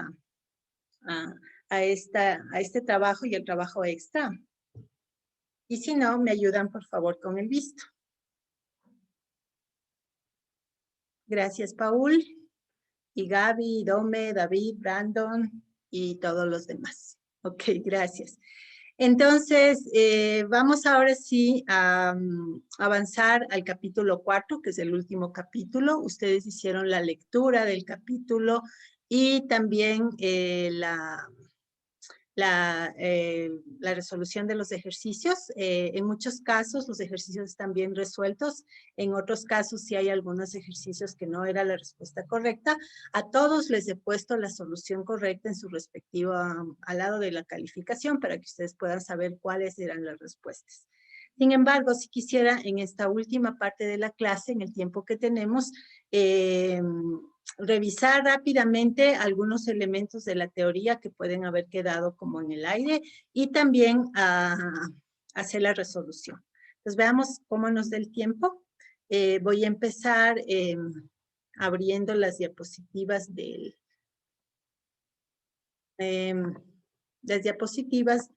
los de resumen del capítulo 4, parte 1, que están en el aula virtual. Pero yo se las voy a compartir acá en mi pantalla, desde lo local. A ver, acá está. Entonces, recuerden que las diapositivas es el apoyo para que ustedes puedan hacer su estudio sin tener que volver a toda la cantidad de contenido que tiene el libro, ¿no? Entonces, en este capítulo, como sabemos, hemos avanzado con los 3 primeros temas, que son el proceso de desarrollo de pruebas, las categorías de las técnicas de diseño de pruebas y llegamos hasta las técnicas de caja negra, también llamadas técnicas basadas en la especificación. Y para esta semana, pues ustedes tienen que leer y resolver los ejercicios de las secciones 4, 5 y 6. Entonces, objetivos de aprendizaje, diferenciar entre una especificación de diseño, una especificación de caso de prueba y una especificación de procedimiento de prueba. De eso había una pregunta, ya vamos a resolverla, ¿no? Luego, ¿qué significa condición de prueba, caso de prueba y procedimiento de prueba en relación también con lo anterior? Evaluar la calidad de un caso de prueba en función de la trazabilidad. Entonces también había una pregunta con respecto a qué significa o qué es la trazabilidad. Y luego poder traducir casos de prueba en especificaciones de procedimientos de prueba. ¿Sí? Entonces, como vemos, los casos de prueba son de más alto nivel que los diseños de prueba y las especificaciones de procedimiento, que son las de más bajo nivel. Entonces, ¿qué necesitas tener claro? Necesitas tener claro qué es el diseño de una prueba, qué es la especificación de un caso de prueba. En este caso es un documento que especifica un conjunto de casos de prueba como objetivos, entradas, acciones y resultados esperados, sobre todo esto último, los resultados esperados es lo que más caracteriza un caso de prueba. ¿Qué es una especificación de diseño de prueba? Es de más bajo nivel que el caso de prueba y en este caso lo que tiene son las condiciones de la prueba, el método detallado para realizar la prueba, los casos de prueba con los que está asociado, o sea, la trazabilidad, entre otras cosas, ¿no? ¿Y qué es la especificación de un diseño de prueba? Que es el nivel todavía más bajo. Pues podrías decir que este es el nivel 0, este es el nivel 1 y este es el nivel 2. Y en el procedimiento de prueba tú ya tienes secuencias de acciones. Entonces, en el nivel 0 tienes los resultados esperados. En el nivel 1, las condiciones de prueba y en el nivel 2, la secuencia de acciones. Entonces, el diseño de pruebas consiste en determinar la especificación, más el diseño, más el procedimiento. Hasta ahí llega el diseño de las pruebas global, ¿no? Cuando logras resolver esas 3 cosas. Y finalmente tiene que haber trazabilidad entre todos ellos, ¿no? Es decir, yo puedo desde el 2 ver a qué unos corresponde y desde el 1 ver a qué 0 corresponde. Es decir, un procedimiento, las acciones del procedimiento de pruebas, a qué diseño de pruebas corresponde y el diseño de pruebas a qué casos de prueba corresponde. Y armar un cronograma para poder hacer la ejecución. ¿Sí? Esa es básicamente la idea. Entonces, aquí algunos conceptos importantes. Hablaba mucho el capítulo al inicio de que las pruebas deben basarse en los riesgos. Debo empezar con lo que es más riesgoso. Como dijimos, el riesgo está dado por la probabilidad y el impacto, ¿no es cierto? Debemos seguir un proceso sistemático para especificar los casos, los procedimientos de prueba. Los casos de prueba más los datos que tienes de entrada, los datos de prueba y los resultados esperados me llevan a armar procedimientos de prueba y yo debo tener trazabilidad. Y por último, armar un cronograma. Ese es básicamente los elementos fundamentales, ¿no?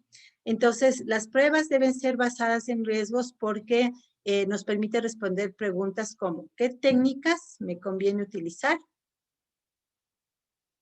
el grado de cobertura que puedo tener. En esta segunda parte del capítulo se va a hablar un poco más de coberturas, la prioridad y secuencia de las pruebas, qué pruebas debo ejecutar primero y en qué orden debo ejecutarlas, las actividades que yo puedo hacer aparte para disminuir los riesgos, por ejemplo, capacitación a las personas, y también se puede también complementar con revisiones de calidad de los requisitos, como una técnica de aseguramiento de la calidad, ¿no? Entonces, la capacitación es Quality Assurance, aseguramiento de calidad, la revisión de requisitos también es Quality Assurance. ¿Sí? Entonces, bueno, este gráfico solamente hablaba de la trazabilidad, ¿no? Entonces, si yo tengo un caso de prueba, yo debo poder determinar exactamente ese caso de prueba, en este caso, a qué riesgo de calidad responde. ¿Sí? O si no, si lo ves desde requisitos, a qué requisito responde. Entonces, habla de, básicamente, de los niveles, hacer un análisis de riesgos, luego hacer el diseño de pruebas de alto nivel, luego hacer el diseño de pruebas de bajo nivel y mantener la trazabilidad. El estándar sobre el que se basa el tema de la documentación es este estándar 829 que ustedes tienen en el aula a disposición para que lo descarguen y lo tengan a mano para cuando lo puedan necesitar. La última versión es del año 2008. Y en la sección 4.2, que es la sección donde se habla de las técnicas, entonces nos habla de las técnicas de caja negra, que son las que se estudiaron en esta parte, las técnicas de caja blanca, que van ustedes a leer y resolver ejercicios esta semana, que son los dos grandes tipos de pruebas, ¿no? Las unas se llaman basadas en la especificación, caja negra, y las otras basadas en la estructura, caja blanca. ¿Sí? Entonces, y un tercer tipo de pruebas que se llaman las pruebas basadas en la experiencia, de que también van a leer esta semana. Este gráfico un poco nos ayuda a ubicarnos mejor en el tema, ¿no? Entonces vamos a resolverlo en orden. Primero estamos ubicados en aseguramiento de la calidad analítico, ¿sí? Entonces en el aseguramiento de calidad analítico existe la forma estática y la forma dinámica. Entonces, la forma estática lo estudiamos a través de las revisiones, como el ejercicio que acabamos de ver, la resolución que hicimos la semana pasada. Analizar el flujo de control de la ejecución, analizar el flujo de los datos y utilizar los compiladores y herramientas como SonarQube. Todo eso es parte del tema de análisis estático, ¿no? Ahora entramos al tema de análisis dinámico, que se divide en tres cosas: caja negra, caja blanca y técnicas basadas en experiencia. Entonces, caja blanca y técnicas basadas en la experiencia lo vamos a conversar la semana que viene, después de que lean ya los ejercicios. Hoy, como saben, revisamos y hicimos ejercicios sobre caja negra, básicamente sobre estos tipos de técnicas de caja negra: particiones de equivalencia, análisis de valores límites, pruebas de transición de estados, tablas de decisión y pruebas, casos de prueba basados en casos de uso. ¿Sí? Esas son las técnicas que se ven en este capítulo. Entonces, aquí algo de glosario y algo de pruebas basadas en experiencia que ustedes van a volver a revisar en esta vez. Entonces, técnicas basadas en la especificación. Entonces, aquí está el resumen. Lo primero es saber qué es un valor límite. Es los valores de entrada que están justo al borde de los rangos de la partición de equivalencia. La partición de equivalencia no es más que un rango que puede ser válido o inválido, y los que están en los extremos son los valores límites. Entonces, el análisis de valores límites consiste en determinar cuáles son esos extremos y, por ende, cuántos casos de prueba puedes aplicar. Entonces, esas son las dos primeras técnicas, ¿no? Partición de equivalencia y análisis de valores límites. La siguiente técnica utiliza las tablas de decisión. Entonces, una tabla de decisión básicamente lo que hace es establecer combinaciones de causas y efectos. Y la cantidad de combinaciones determina la cantidad de casos de prueba, y así se determinan las pruebas basadas en tablas de decisión.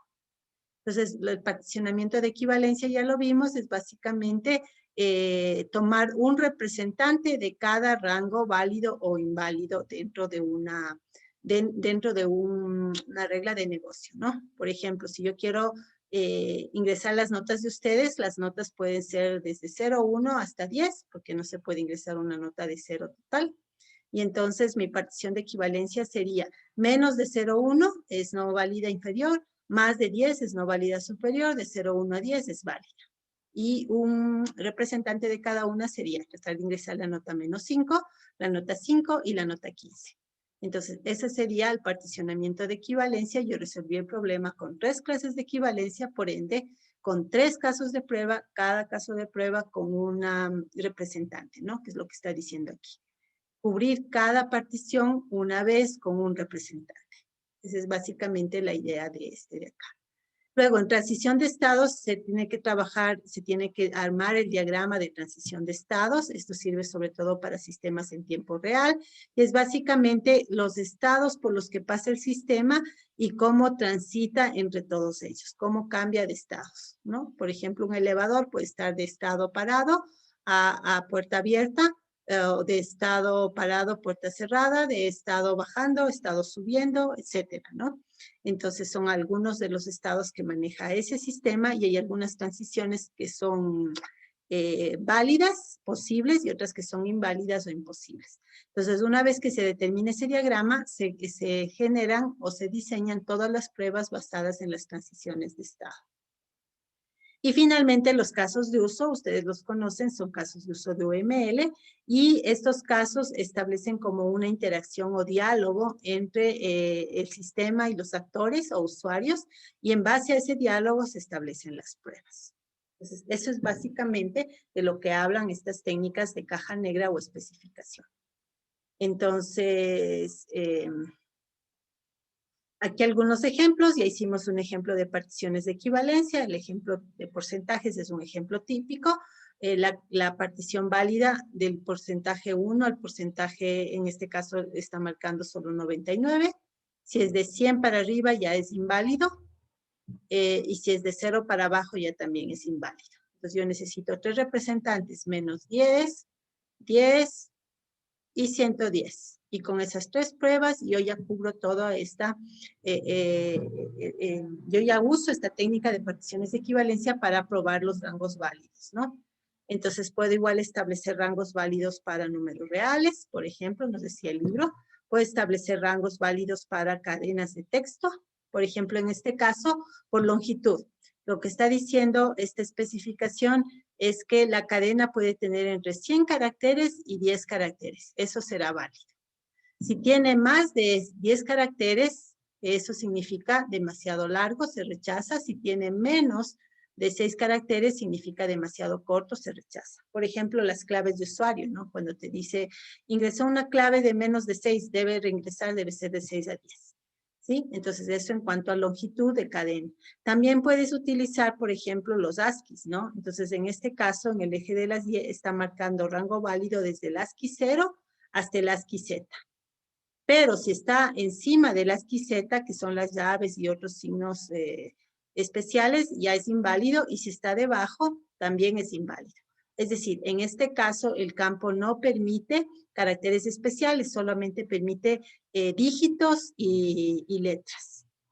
¿Sí? Entonces, son distintos tipos de rangos dependiendo de la especificación. Si estoy hablando de fechas, pues yo puedo las horas, ¿no? Rango válido, hora 1 hasta 12, si es que estoy trabajando en sistema MPM.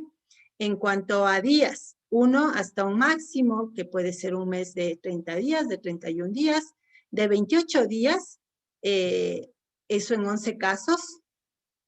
Y en el mes de febrero yo tengo que meterle al año para ver si es que es de 28 días o de 29 días, porque podría ser un mes febrero bisiesto, ¿no?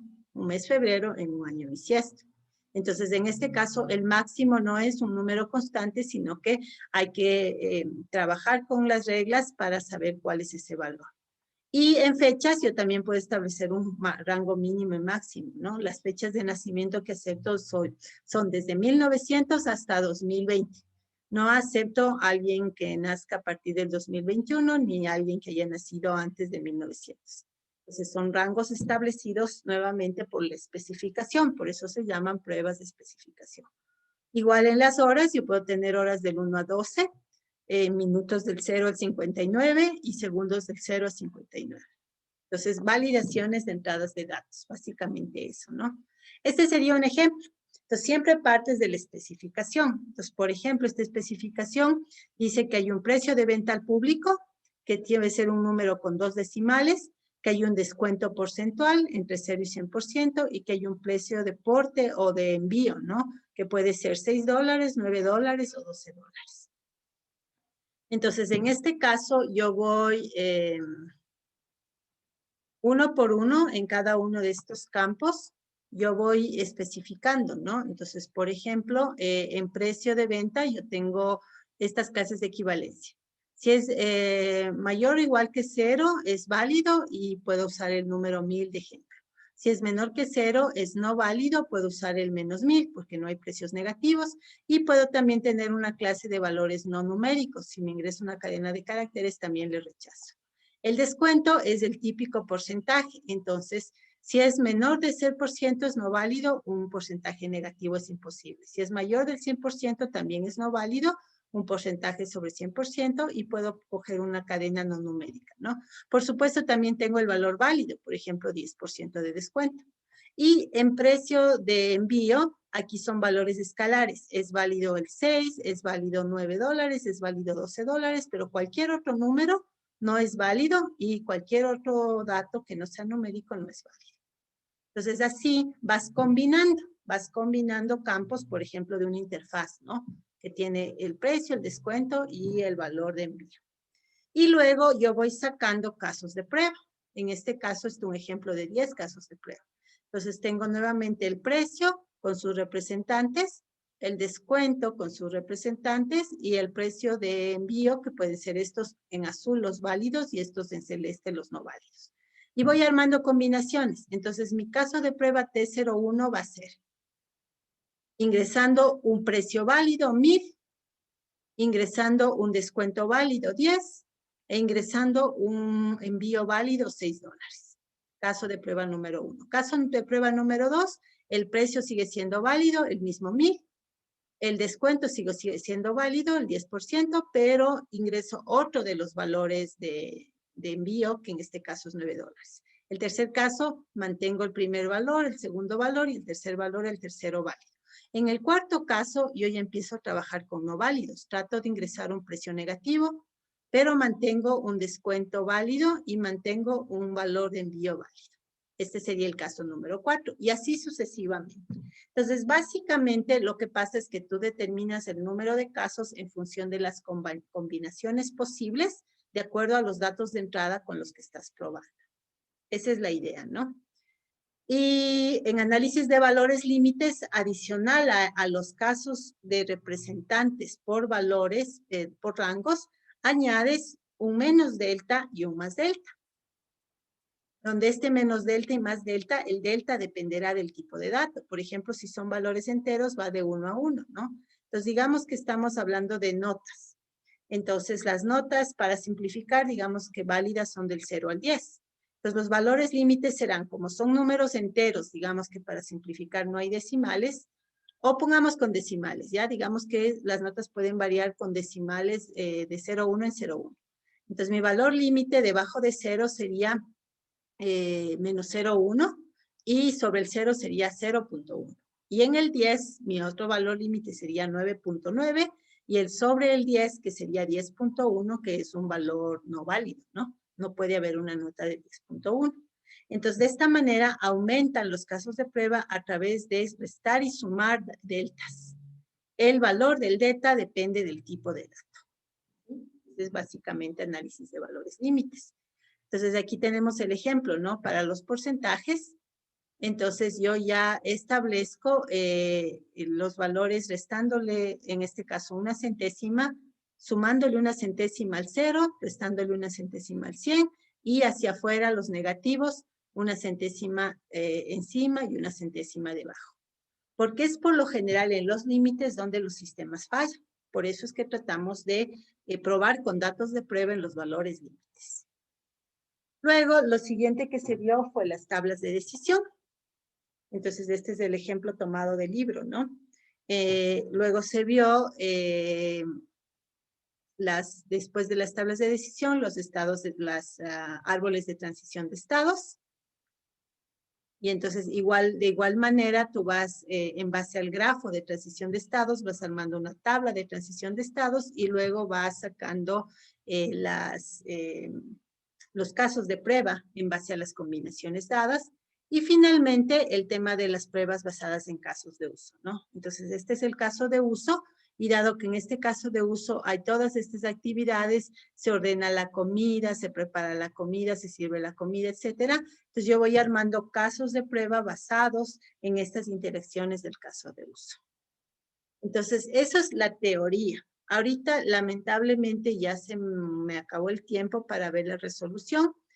Sin embargo, lo vamos a ver la semana que viene porque esto va para la prueba, ¿no? Entonces, la próxima semana lo primero que vamos a hacer es ver cuál era la resolución de los ejercicios del capítulo 4, tanto de la parte 1, que es lo que hoy día no vamos a ver, como de la parte 2, que ustedes van a resolver esta semana.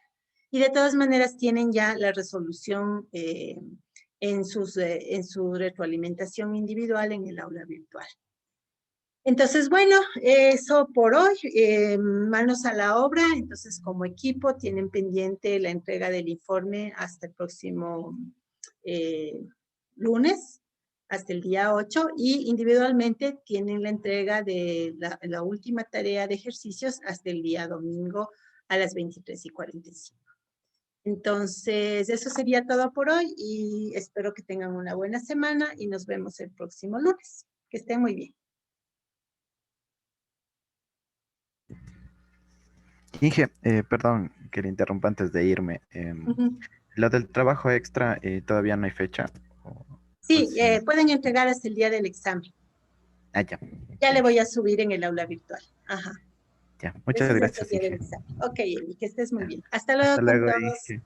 Que estén bien. Luego, Inge. Chao, chao. Hasta luego, Inge, gracias. De nada, que Inge, estén bien. ¿puedo molestarle yo un ratito con una consulta?